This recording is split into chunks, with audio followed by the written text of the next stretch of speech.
اور وہ کہتے ہیں کہ اللہ نے اپنے لیے اولاد بنائی ہے، حالانکہ وہ اس سے پاک ہے، بلکہ جو کچھ آسمانوں اور زمین میں ہے سب اسی کی خلق اور ملک ہے،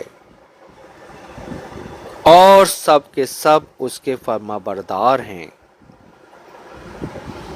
وہی آسمانوں اور زمین کو وجود میں لانے والا ہے، اور جب کسی چیز کی ایجاد کا فیصلہ فرما لیتا ہے تو پھر اس کو صرف یہی فرماتا ہے کہ تو ہو جا، بس وہ ہو جاتی ہے۔ اور جو لوگ علم نہیں رکھتے کہتے ہیں کہ اللہ ہم سے کلام کیوں نہیں فرماتا، یا ہمارے پاس براہ راست کوئی نشانی کیوں نہیں آتی۔ اسی طرح ان سے پہلے لوگوں نے بھی انہی جیسی باتیں کہی تھیں۔ ان سب لوگوں کے دل آپس میں ایک جیسے ہیں۔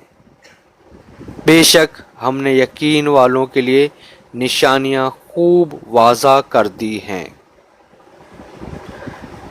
اے محبوب مکرم، بے شک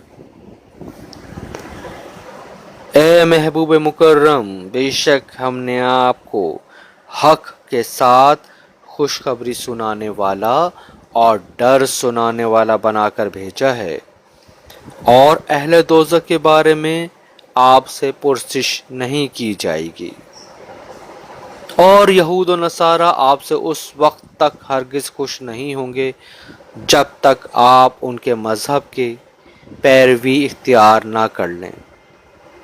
آپ فرما دیں کہ بے شک اللہ کی عطا کردہ ہدایت ہی حقیقی ہدایت ہے۔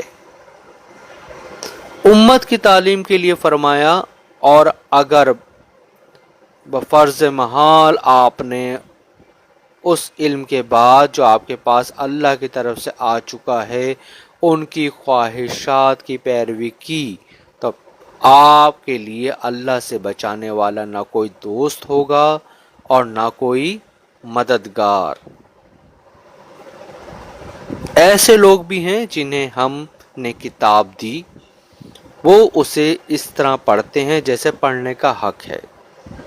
وہی لوگ اس کتاب پر ایمان رکھتے ہیں، اور جو اس کا انکار کر رہے ہیں سو وہی لوگ نقصان اٹھانے والے ہیں۔